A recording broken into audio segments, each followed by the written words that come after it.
Good day mga kailong. Salamat ngayong araw. God bless. Nakatapos na natin kumain. Ay mga dalawang toothpick.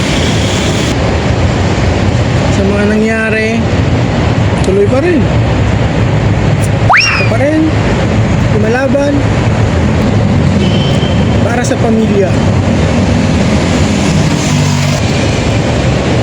Pahinga muna tayo. Tapos ko lang kumain. Ano tayo? Appendix. Mamalog ang ating tiyan.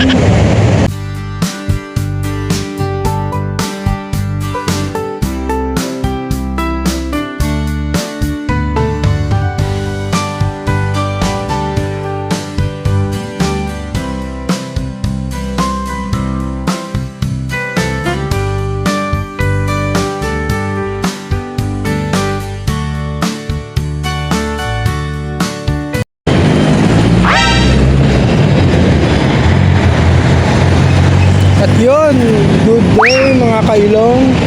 Samahan nyo ako sa aking paglalakbay ngayong araw.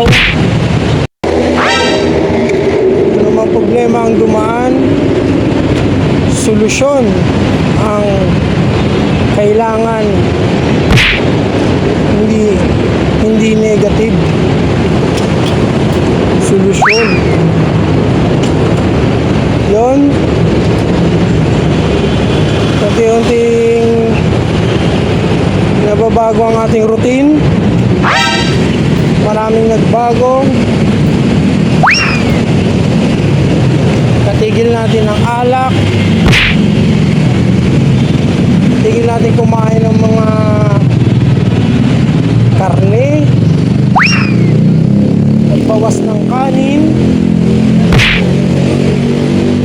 At yun, enjoy naman. Medyo gumaan sa pakaramdam.